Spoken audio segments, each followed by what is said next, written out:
사람 속마음을 알고 싶으면 그가 돈 쓰는 걸 지켜보라. 말은 얼마든지 꾸밀 수 있다. 하지만 지갑을 여는 순간 그동안 감춰왔던 진짜 마음이 드러난다. 정약용은 말했다. 남에게 무엇을 바라지 않으면 원망도 사라지고 마음이 편해진다. 생각해 보라. 돈 때문에 생긴 욕심과 집착이 결국 원망과 불평의 뿌리가 되는 경우가 얼마나 많은가. 사람은 돈 쓸 때 가장 솔직하다. 돈은 거울과 같다. 그 사람이 무엇을 소중히 여기고 어떤 마음을 가진 사람인지 고스란히 비춘다. 가족을 위해 쓰는지 자기만을 위해 쓰는지. 겉으론 착한 척해도 돈 쓰는 걸 보면 금세 알 수 있다. 예를 들어보면 어떤 사람은 자기 옷은 수십만 원짜리도 덥석 사면서 가족에게는 10,000원짜리 선물도 아까워한다. 반대로 어떤 이는 자기 옷은 시장에서 제일 싼 걸 사 입으면서도 자식 교육비나 부모님 약값은 절대 아끼지 않는다. 이 차이는 단순히 가진 돈의 많고 적음이 아니다. 진심으로 무엇을 사랑하고 누구를 소중히 여기는지가 드러나는 것이다. 실제로 한 남자는 늘 나는 검소하다는 말을 입에 달고 살았다. 하지만 막상 자기 취미에는 수백만 원을 쓰면서 아내가 새 옷 하나 사자 하면 돈이 없다며 고개를 젓는다. 이런 이는 겉으론 가족을 위하는 척하지만 속은 자기만 챙기는 사람이다. 반면 어떤 주부는 자기 병원비까지 아껴가면서도 가족이 아프면 비싼 병원이라도 기꺼이 찾아갔다. 본인 옷은 늘 싼 걸 입었지만 가족에게만큼은 아끼지 않았다. 이것이야말로 진짜 사랑이고 희생 아닌가. 말은 얼마든지 둘러댈 수 있다. 하지만 돈을 쓰는 행동만큼은 속일 수 없다. 행동이 말보다 정직하다는 건 돈 쓰는 순간 가장 뚜렷이 드러난다. 또 돈을 쓰는 때를 살펴보라. 어떤 사람은 평소에는 구두쇠처럼 굴다가도 남들 앞에서는 체면 때문에 돈을 펑펑 쓴다. 이런 사람은 본심이 아니라 허영을 위해 지갑을 여는 것이다. 한 사업가도 그랬다. 회사 안에서는 종이 한 장도 아끼며 직원들에게 절약을 강조했다. 그런데 거래처 사람들과 술자리만 가면 완전히 딴 사람이 됐다. 비싼 술을 시키고 고급 요리를 주문하며 마치 돈이 무한정 있는 듯 뽐냈다. 심지어 자기 자랑까지 늘어놓았다. 이 모습이 진짜 본 모습이다. 겉으로는 검소한 척하면서도 속으론 허영심으로 가득한 이가 있다. 반대로 남들 앞에서는 검소하게 보여도 정말 필요한 순간에는 주저하지 않고 돈을 쓰는 이도 있다. 가족이 아프거나 꼭 써야 할 자리에서는 아낌없이 쓰는 사람, 이런 이는 허영이 아니라 진짜 가치를 아는 사람이다. 겉으론 평범해 보여도 속은 단단한 신념을 가진 것이다. 한 노인의 이야기를 들어보자. 그는 평생 검소하게 살았다. 옷도 늘 깨끗하게 손질해 입었지만 새 옷을 사는 일은 드물었고 외식이나 여행도 거의 하지 않았다. 주변 사람들은 그를 인색하다 여겼다. 그러나 동네의 큰 수혜가 나자 그는 모아둔 돈을 아낌없이 내놓았다. 사람들은 그제야 알았다. 그가 돈을 모은 건 자기만을 위해서가 아니라 꼭 필요할 때 쓰기 위해서였다는 것을. 돈을 쓰는 태도는 그 사람의 마음을 그대로 보여준다. 같은 돈을 쓰더라도 어떤 이는 계산서를 받을 때마다 얼굴을 찌푸리고 카드를 내밀면서 한숨을 쉰다. 돈을 쓰고도 계속 후회하며 중얼거린다. 이런 이는 돈에 대한 집착이 크고 물질적 안정에만 매달린다. 반대로 어떤 이는 담담하다. 필요한 곳에는 기꺼이 쓰고 난 뒤에도 후회하지 않는다. 한 중년 아버지가 가족과 식당에 갔다. 예상보다 음식값이 많이 나왔지만 그는 전혀 당황하지 않았다. 오히려 맛있게 먹었으니 돈이 아깝지 않다며 웃으며 계산했다. 그 순간 아내와 아이들은 마음이 따뜻해졌다. 돈을 쓰는 방식 하나가 가족에게 안도감과 행복을 준 것이다. 돈은 물과 같다. 막아두면 썩고 흐르게 하면 생명력을 얻는다. 아예 안 쓰면 돈은 죽은 돈이 되고 마구 써버리면 삶의 기반을 잃는다. 현명한 사람은 그 사이에서 균형을 잡는다. 필요할 때는 쓰고 아낄 때는 철저히 아낀다. 이 균형이야말로 진짜 어른의 덕목이다. 또 하나, 돈을 쓰는 순간 드러나는 건 배려심이다. 여럿이 함께 식사할 때 계산하는 모습을 보면 그 사람의 인품을 알 수 있다. 어떤 이는 늘 먼저 계산하려 한다. 물론 허세일 수도 있지만 대부분은 배려에서 나온다. 반대로 어떤 이는 계산서가 나오면 자리를 피한다. 화장실에 간다거나 전화를 받는 척하면서 돈은 다음에 내가 낼게라며 미루고는 약속을 지키지 않는다. 이런 이는 결국 이기적이라는 인상을 준다. 경제적 사정이 어려우면 차라리 솔직히 말하면 된다. 지금은 좀 여유가 없으니 다음에 꼭 제가 대접하겠습니다. 이렇게 말하면 누구나 이해한다. 하지만 회피하거나 핑계를 대면 신뢰를 잃는다. 가장 바람직한 건 상황에 따라 유연하게 행동하는 것이다. 여유가 있을 때는 기꺼이 내고 어려울 때는 정직하게 말하며 약속은 꼭 지키는 것. 이런 이가 진짜 어른이다. 돈을 빌리고 갚는 일도 마찬가지다. 빌릴 때는 온갖 좋은 말을 하며 감사 인사를 연발한다. 형님, 덕분에 살았습니다. 평생 잊지 않겠습니다. 날짜 맞춰 꼭 갚겠습니다. 하지만 갚을 때의 태도에서 진짜 인격이 드러난다. 돈을 빌릴 때는 온갖 좋은 말로 도움을 청하면서도 막상 갚을 때가 되면 연락이 끊기고 핑계만 대는 이들이 있다. 갑자기 사업이 망했다. 가족이 아파서 돈이 필요하다. 급한 일이 생겼다. 이런 말만 늘어놓고 심지어는 돈을 빌린 사실조차 잊은 척한다. 이런 이들의 본성은 분명하다.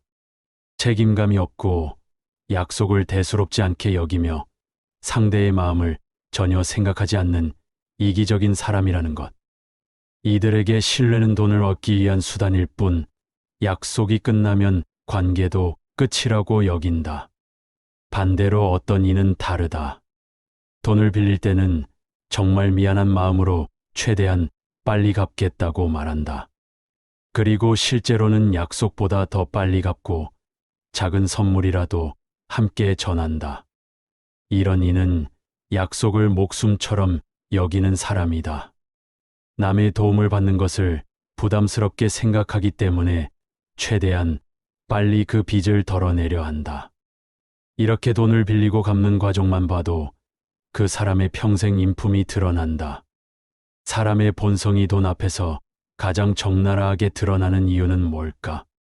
첫째, 돈은 삶과 직결되기 때문이다. 밥을 먹으려면 돈이 필요하고 병원에 가려면 돈이 필요하다. 집을 마련하려면 자녀를 키우려면 모두 돈이 들어간다.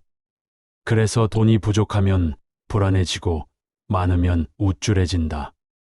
이 감정 변화 속에서 숨겨왔던 진짜 성격이 튀어나온다. 둘째, 돈은 선택을 강요한다. 한정된 돈으로 무엇을 먼저 살까, 누구를 위해 쓸까를 고를 때 그 사람의 진짜 가치관이 드러난다. 입으로는 가족이 제일이라 해도 막상 용돈을 받자마자 술집으로 달려가는 아버지를 본 적이 있지 않은가. 자녀 학용품은 미루면서도 술값은 꼭 챙긴다. 말과 행동이 완전히 다른 것이다. 셋째, 돈은 감정을 건드린다. 돈을 잃으면 화가 나고 얻으면 기분이 좋아진다. 이 단순한 감정 속에서 사람의 본심이 드러난다. 평소엔 참을성 있고 조용하던 사람이 월급에서 몇만 원 덜 받자 회사에 달려가 고함을 지르기도 한다. 반대로 소심해 보이던 사람이 가족을 위해서는 큰 돈을 내며 당당한 모습을 보이기도 한다. 그렇다면 우리는 어떻게 돈 쓰는 모습을 통해 그 사람의 속마음을 알 수 있을까? 첫째, 일관성을 보라. 평소 검소하다 하면서도 꼭 필요할 때는 기꺼이 쓰는 이는 믿을 만하다. 하지만 평소에는 아끼는 척하다가 남들 앞에서만 돈을 펑펑 쓰는 이는 허영심이 가득한 자다. 둘째, 우선순위를 보라. 돈을 쓰는 순서가 그 사람의 마음이다. 어떤 이는 용돈을 받으면 부모님께 먼저 드리고 가족에게 필요한 걸 챙기고 마지막에 자기 걸 산다. 반대로 어떤 이는 자기 것부터 챙기고 가족은 나중이다. 말보다 돈의 흐름이 더 정직하다. 셋째, 감정 반응을 보라. 같은 돈을 써도 어떤 이는 기꺼이 쓰고 어떤 이는 억지로 쓴다. 가족을 위해 기쁜 마음으로 돈을 쓰는 이는 진심으로 사랑하는 사람이다. 하지만 가족을 위해서도 얼굴을 찌푸리는 이는 겉으로만 가족을 위하는 척하는 자일 뿐이다. 정약용은 사람을 판단할 때 성급하게 결론 내리지 말라고 했다. 한두 번의 모습만 보고 속단하지 말라는 뜻이다. 그러나 돈을 대하는 태도는 오래 지켜볼 가치가 있다. 왜냐하면 돈은 단순한 종이가 아니라 그 사람의 마음속 가치관을 그대로 드러내기 때문이다. 사람은 복잡하다. 평소엔 인색해 보이던 이가 어려운 이웃에게는 크게 베풀기도 하고 늘 후한 줄 알았던 이가 정작 중요한 순간에는 인색해지기도 한다. 그래서 결국 돈 앞에서 드러나는 태도는 그 사람의 진짜 거울인 셈이다.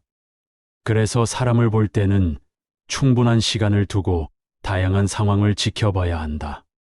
단 한 번의 모습만 보고 성급하게 판단하면 큰 오해를 할 수 있기 때문이다. 무엇보다도 상황을 고려하는 것이 중요하다. 가진 것이 넉넉지 않은 사람이 돈을 아끼는 건 당연하다. 그걸 두고 인색하다라고만 말하는 건 공정하지 않다. 반대로 돈이 많은 사람이 큰 돈을 쓴다고 해서 무조건 후한 사람이라고 할 수도 없다. 중요한 건 그 사람의 형편에 비춰봤을 때 어떤 선택을 하는가이다. 예를 들어 가진 게 많지 않은데도 남을 위해 기꺼이 지갑을 여는 이는 정말 큰 마음을 가진 사람이다. 반대로 가진 게 많은데도 보여주기 위해 돈을 쓰는 사람은 그만큼 진심이 부족한 것이다. 결국 중요한 건 액수가 아니라 진정성이다. 돈을 쓰는 태도를 보는 건 단순히 남을 판단하려는 게 아니다. 오히려 더 중요한 건 자기 자신을 돌아보는 거울로 삼는 것이다. 나는 돈을 어디에 쓰고 있는가? 오늘 쓴 돈이 다른 사람이 본다면 어떤 모습으로 비칠까? 이런 질문을 스스로에게 던져야 한다. 잠들기 전 오늘 하루 쓴 돈을 떠올려 보라. 꼭 필요한 곳에 썼는가? 아니면 욕심 때문에 흘려보낸 건 아닌가? 후회되는 소비가 있다면 내일은 같은 실수를 반복하지 않겠다고 다짐하는 것. 이런 작은 습관이 쌓여서 현명한 소비 습관이 된다. 돈을 쓸 때 우리가 특히 조심해야 할 건 과시욕이다. 어떤 사람은 다른 이들에게 잘 보이려고 돈을 물쓰듯 한다. 비싼 물건을 사서 뽐내고 모임에서 큰 돈을 쓰며 인정받으려 한다. 이런 행동 뒤에는 결국 열등감이 숨어 있다. 자신을 돈으로 증명하려는 것이다. 한 젊은이가 있었다. 월급을 받으면 대부분을 명품 옷과 가방을 사는데 써버렸다. 친구들 앞에서는 늘 잘나 보였지만 정작 부모님께 용돈 한 번 드리지 못했고 저축도 하지 않았다. 결국 카드 빚만 늘어났다. 남들에게 잘 보이고 싶은 마음 때문에 정작 중요한 걸 다 놓쳐버린 것이다. 반대로 여유가 있음에도 불구하고 일부러 소박하게 사는 사람도 있다. 낡은 차를 타고 시장 밥집에서 밥을 먹고 옷도 실용적인 것만 입는다. 겉으로는 평범해 보이지만 막상 이웃이 어려움에 처했을 때는 큰돈을 기부하며 도움을 준다. 이런 이는 돈을 보여주기 위한 것이 아니라 의미 있는 곳에 쓰는 사람이다. 중요한 건 어느 쪽이 옳으냐가 아니다. 가식이 아니라 진정성이다. 가진 만큼 상황에 맞게 일관되게 돈을 쓰는 것. 보여주기 위해 억지로 쓰거나 일부러 감추는 건 결국 스스로를 지치게 만들 뿐이다. 정약용은 또 하나의 지혜를 말했다. 돈은 언제 쓰고 언제 아껴야 하는지를 구분할 줄 알아야 한다는 것이다. 예를 들어 친구의 결혼식에는 마음을 담아 쓰되 쓸데없는 유흥에는 단호히 절제하는 것. 자녀의 공부에는 기꺼이 투자하지만 허영을 위한 소비는 줄이는 것. 이것이 바로 분별 있는 소비다. 현명한 소비란 많이 쓰는 것도 무조건 아끼는 것도 아니다. 제때, 제자리에 제대로 쓰는 것이다. 필요한 곳에는 과감히 쓰고 쓸데없는 곳에는 절대 쓰지 않는 것. 이런 균형을 가진 사람이야말로 돈의 주인이다. 하지만 세상에는 반대로 사는 이들도 있다. 가족의 건강은 돌보지 않으면서 자기 취미에만 돈을 쓰는 아버지, 자녀 교육비는 아끼면서 술값은 아끼지 않는 가장.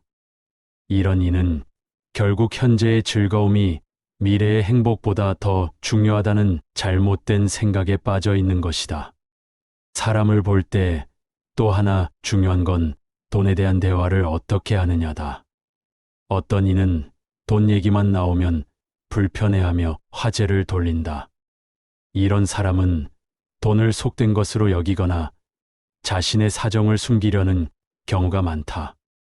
반대로 또 어떤 이는 돈 얘기를 너무 좋아한다. 모임만 가면 얼마 벌었는지, 얼마 썼는지 자랑한다. 심지어 남의 재산까지 캐묻는다. 이런 사람은 돈으로 자기 가치를 증명하려는 경우가 많다. 한 중년 남성이 있었다.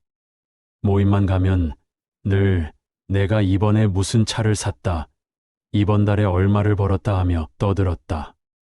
그러나 정작 집안에서는 가족들이 필요한 곳에는 무심했다. 겉으로는 성공한 척했지만 속은 텅 비어 있던 것이다. 한 남자가 있었다. 모임에만 가면 늘 차 바꾼 이야기, 투자로 번 돈 이야기, 자식 교육비를 얼마나 썼는지 이야기뿐이었다. 처음에는 사람들이 관심을 보였지만 시간이 지나면서 다들 그를 피했다. 그의 말은 나눔이 아니라 자랑질이었기 때문이다. 돈에 대해 가장 바람직한 태도는 무엇일까? 억지로 숨기지도 않고 남 앞에서 과시하지도 않고 자연스럽게 이야기할 수 있는 것이다. 상대방을 불편하게 만들지 않는 태도, 그것이야말로 돈을 바라보는 건강한 시선이다. 정약용은 이렇게 말했다. 검소함이 곧 사람을 바르게 한다. 검소하다는 건 단순히 돈을 적게 쓰는 게 아니다. 꼭 필요한 데는 아낌없이 쓰되 쓸데없는 데는 절대 낭비하지 않는 지혜다. 적은 돈으로도 만족하며 웃으며 사는 사람이 있다. 반대로 아무리 돈이 많아도 늘 불안하고 불만족스러운 사람이 있다. 결국 진짜 부는 지갑이 아니라 마음에서 나온다. 돈이 많다고 행복한 게 아니고 돈이 적다고 불행한 게 아니다. 돈을 어떻게 쓰고 어떤 마음으로 쓰느냐에 따라 축복이 될 수도 짐이 될 수도 있다. 어떤 할머니가 있었다. 가진 건 넉넉지 않았지만 늘 마음이 평온했다. 손주에게 용돈을 줄 때도 웃으며 건넸고 이웃에게 반찬을 나눠줄 때도 즐겁게 했다.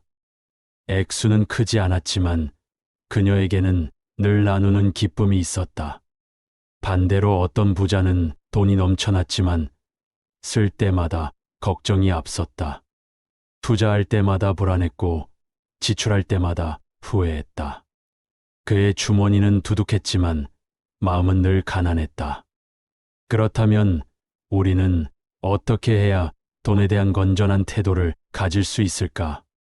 첫째, 돈은 목적이 아니라 도구임을 기억해야 한다. 돈 자체가 행복을 주는 게 아니라 돈을 어떻게 쓰느냐가 행복을 만든다. 둘째, 무엇이 중요한지 가치관을 분명히 해야 한다. 그래야 남 따라 흔들리지 않고 자신답게 쓸 수 있다. 셋째, 감사하는 마음을 가져야 한다. 돈을 쓸 수 있다는 것 자체가 축복이다. 세상에는 하루 벌어 하루 사는 사람도 많다. 오늘 밥을 사고 내일 약을 살 수 있는 것만으로도 감사해야 한다. 넷째, 나눔의 기쁨을 알아야 한다.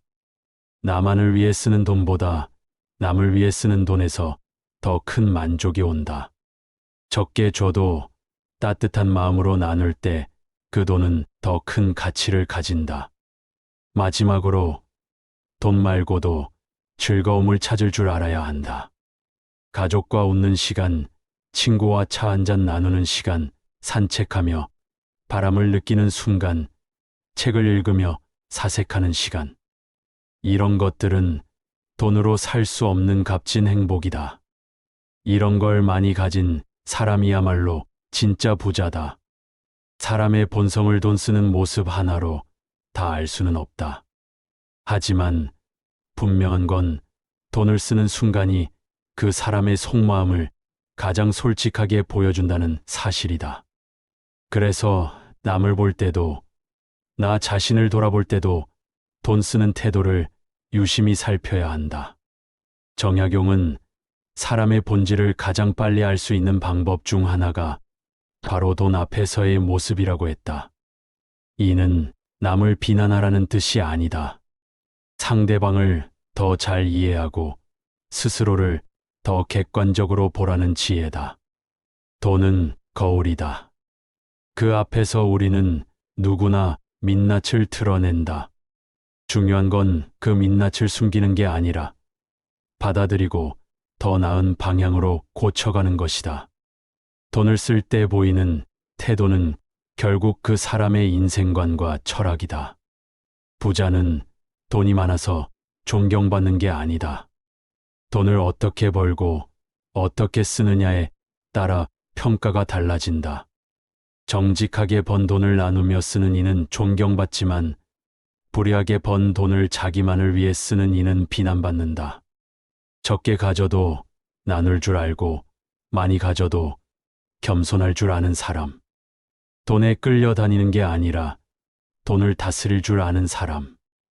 그런 사람이야말로 진짜 돈의 주인이며 우리가 본받아야 할 참된 어른이다. 이상으로 영상을 마칩니다. 감사합니다.